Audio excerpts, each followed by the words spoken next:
સુરતમાં ચોમાસા દરમિયાન આરોગ્ય વિભાગની બેદરકારી વચ્ચે પાણી અને મચ્છરજન્ય રોગચાળાના કહેર વર્તાઈ રહ્યું હોય તેમ વધુ 3નો ભોગ લેવાયો છે, જેમાં 30 કલાકમાં જ 7 વર્ષની બાળકી, ધોરણ 12ના વિદ્યાર્થીનું તાવમાં અને 65 વર્ષીય વૃદ્ધ મહિલાનું ઝાડા ઉલટીમાં કરુણ મોત નીપજવા પામ્યું છે।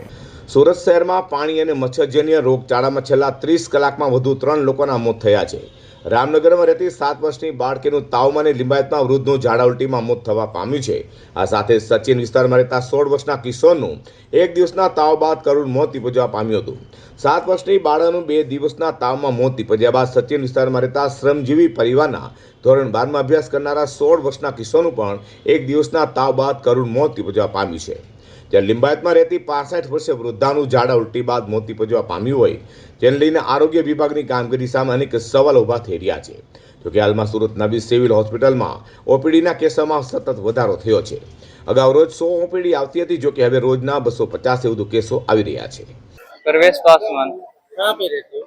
सचिन पालीगांव। क्या हुआ? और सर्दी जुकाम था, बुखार था, कितने दिन से?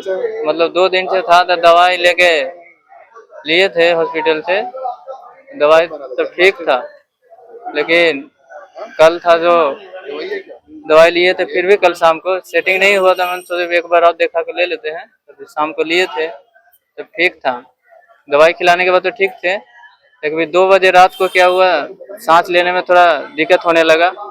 तो शाम को फिर 2 बजे कुछ खिला के दवाई खिलाए तो फिर सही थे। फिर सुबह 6:30 बजे सांस लेने में प्रॉब्लम हुआ, तो फिर सुबह पर दूध पिलाए और दवाई खिला दिए।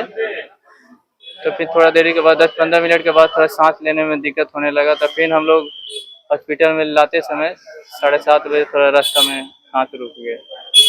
कहाँ से दवा ली थी? वो बाजू में ये हॉस्पिटल है, उसमें तो हमेशा मतलब दिखाते रहते तो उसमें तो ठीक हो जाता था। સુરતમાં રોગચાળો ફરી માથું ઉચકી રહ્યું હોય તેમ લાગી રહ્યું છે। ત્યાં નાના બાળકોમાં તાવ, શરદી, ખાંસી કેસોની સંખ્યામાં સતત વધારો થઈ રહ્યો છે।